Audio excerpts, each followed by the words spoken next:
Welcome to Networking with Paritosh Pathak.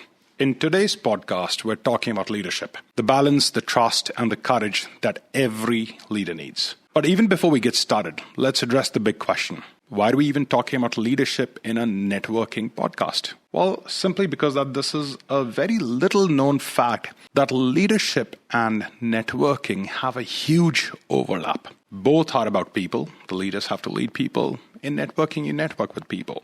And the principles of working with people are the same. In fact, the deeper that you go in either of them, the more you realize that they have a lot in common.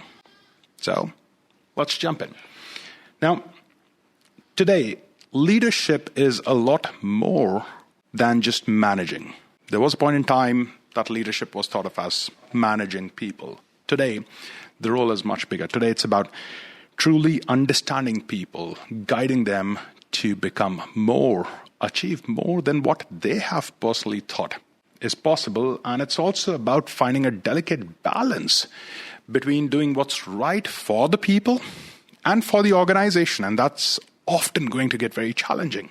And then finally, having the courage to have difficult conversation. All of this gets put together, mixed into a box today that we know as leadership.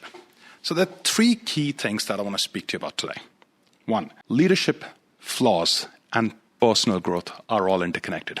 Leaders are not perfect people. A huge part of leadership is going to require for a leader to do what's right for the people, even though they themselves might not be doing what they're asking others to do.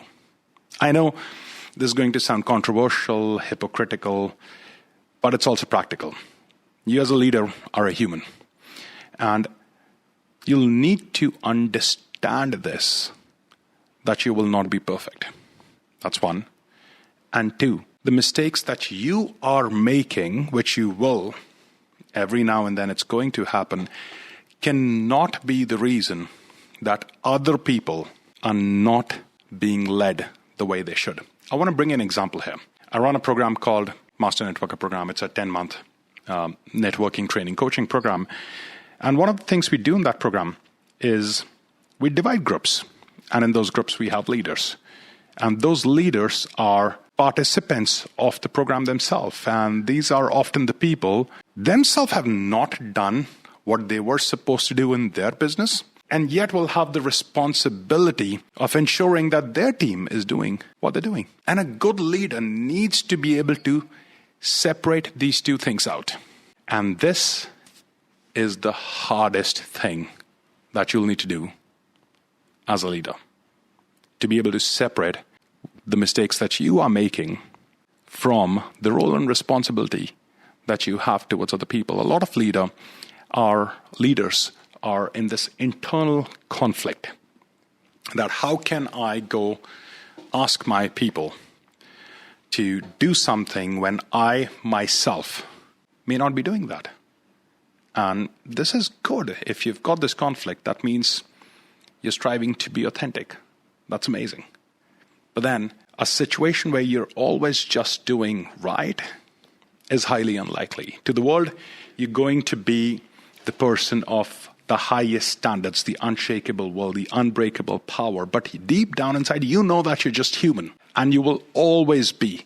And it'll always have to be the balance where you'll have to learn to be okay with being flawed and yet leading people. Like I said, this is going to sound controversial, hypocritical, but this is how it's going to happen. Leaders are flawed. I am. You are. And that's where we'll have to build things up. That's one. What you really need to do here is, in order to find the strength and the courage to lead people, even though you may be making the mistakes, is own your truth. Don't hide it. That's a huge mistake you will make because people can always tell. Everybody has seen enough world. You can't hide anything from anyone. So if you're a leader who's not doing certain things that you're asking others to do, understand the importance of why others have to do it. But when you're not doing it, own it. Own it in front of the people, and that is what's going to give you the power and the ability to lead the people that you have. And that's what's going to make people respect you too. All right. Flaws. Let's go to the second part. Leadership is a balancing act, and this is beautiful. Now, let's get this. Sometimes you'll have to make sure that your people win. And sometimes you'll have to make sure that your people understand that the organization has to. And as a leader, that balance will always have to come in, right? Now, this is a core part of your responsibility. And this is something that you'll really have to own and put on your head as a crown, that on Monday, it's people first. And on Tuesday, it's organization first. That's how it's always going to be. Now, get this. The balance is about ensuring that you're doing right by both. Doing right by one and wrong by another is a recipe of disaster. It's a ticking time bomb. It's just going to explode one day sooner or later. If you're constantly focusing on people, and the organization's taking a hit, sometime later, people will start leaving that organization because it's not the kind of organization that they want to work for. And if you are constantly focusing on the organization and not people, then people will start leaving because they're not valued there. That balance is a very critical balance to be established. And this is a very difficult balance because whenever you're trying to prioritize the organization, a lot of people will not understand. Your people will not understand until unless you make them, you help them, you empower them to understand. And the way you do this is by talking about this with them. Before a situation comes, before a chaos comes, regular conversations need to happen between you and your people where they understand the role of prioritizing the organization at the right moments. Well, it's possible that when you have this conversation with them, they may not agree, but they'll understand. Now, a lot of leaders end up assuming that when they go to the people and talk to them about prioritizing the organization, the people won't understand. People are good. They're well-meaning. They're well-intended. And when empowered, they understand. It takes time.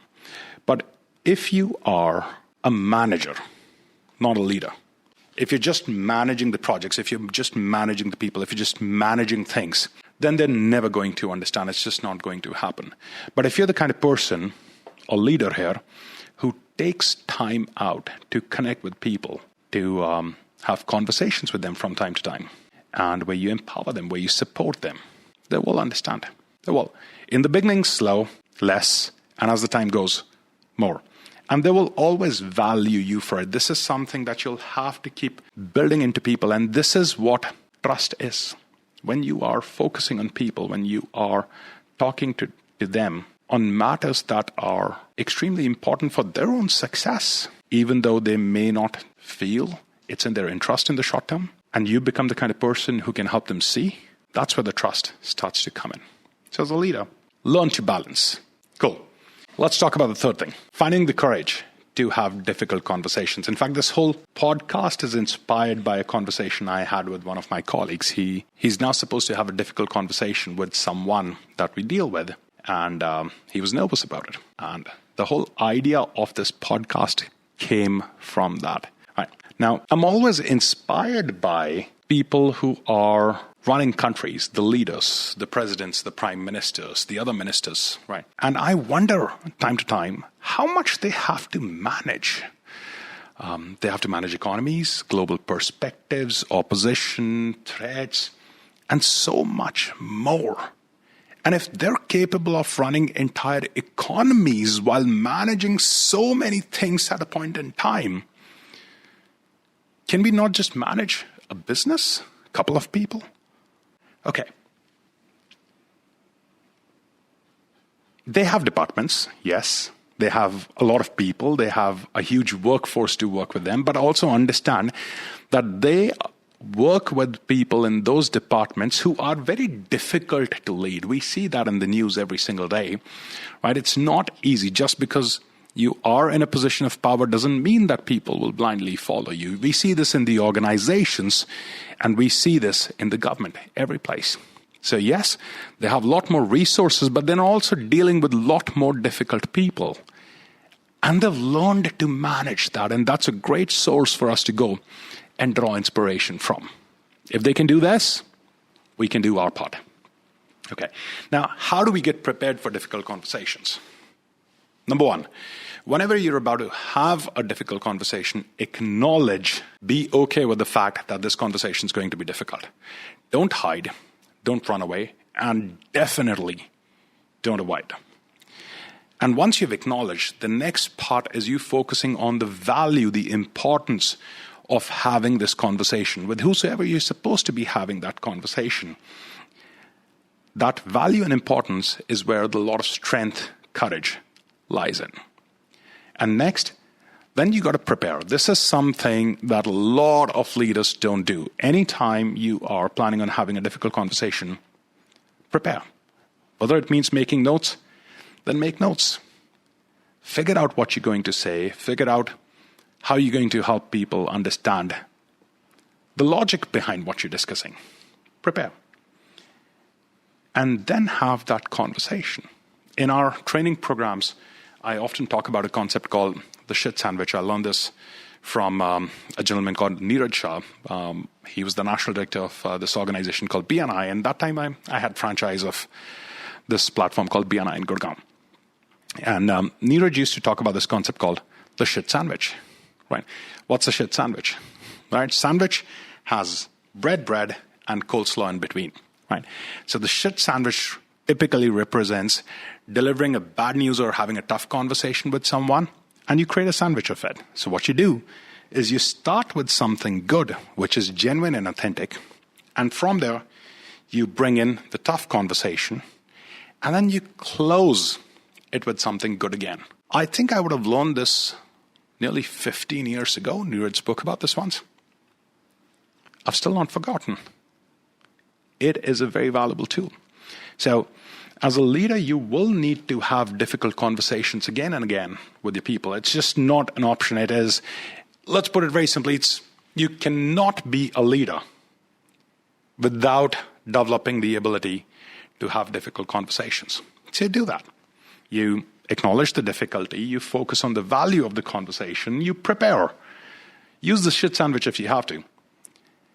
And most importantly, you end well. You end with a clarity, whether it is of the next steps or the next action. Whatever the clarity is, it is very important that you end with that. Now, this applies to small day-to-day conversation. It applies to performance reviews. It applies to hiring people, firing people. It applies to holding people accountable. Talking about the ROI of the projects that you're working on, the delays, whatever. Applies everywhere. Let's summarize this conversation. Number one, leaders are imperfect, flawed, and yet they're responsible.